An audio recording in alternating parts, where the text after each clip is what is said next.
कर्तुराज्ञया प्राप्यते फलम् कर्म किं परं कर्म तज्जडम् कृतिमहोदधौ पतनकारणम् फलमशाश्वतं गतिनिरोधकम् ईश्वरार्पितं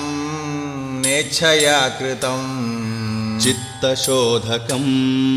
मुक्तिसाधकम् कायवाङ्मनः कार्यमुत्तमम् पूजनं जपश्चिन्तनं क्रमात् जगत ईषधीयुक्तसेवनम्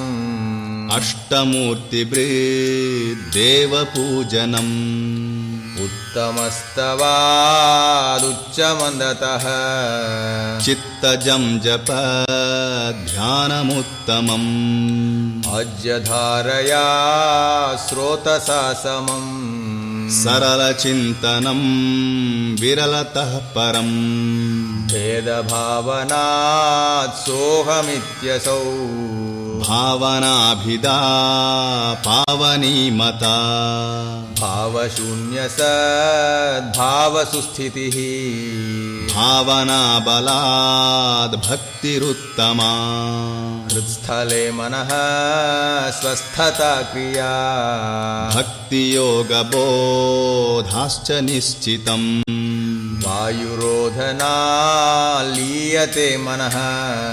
जालपक्षिवद्रोधसाधनम् चित्तवायवश्चित्क्रियायुताः शाखयोर्द्वयी शक्तिमूलका लयविनाशने उभयरोधने लयगतं पुनर्भवति नोऽमृतम् प्राणबन्धना लीनमानसम् एकचिन्तना नाशमेत्यदः नष्टमानसोत्कृष्टयोगिनः कृत्यमस्ति किं स्वस्थितिं यतः दृश्यवारितं चित्तमात्मनः चित्वदर्शनं तत्त्वदर्शनम् मानसं तु किं मार्गणे कृते नैव मानसं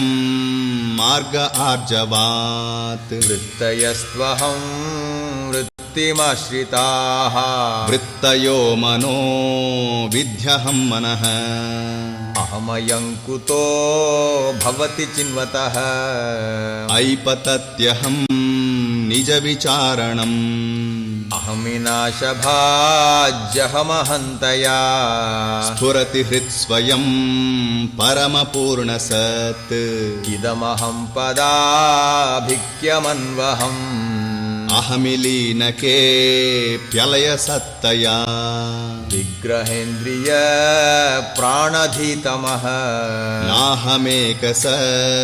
तज्जडं ह्यसत् सत्त्वभासिका चित्क्ववेतरा सत्तया हि चित्तया ह्यहम् ईशजीवयोर्वेषधीभिदा सत्स्वभावतो वस्तु केवलम् वेषहनतः स्वात्मदर्शनम् ईशदर्शनं स्वात्मरूपतः आत्मसंस्थितिः स्वात्मदर्शनम् आत्मनिर्द्वयादात्मनिष्ठता ज्ञानवर्जिता अज्ञानहीनचेत् ज्ञानमस्ति किं ज्ञातुमन्तरम् किं स्वरूपमेत्यात्मदर्शने अव्यया भवा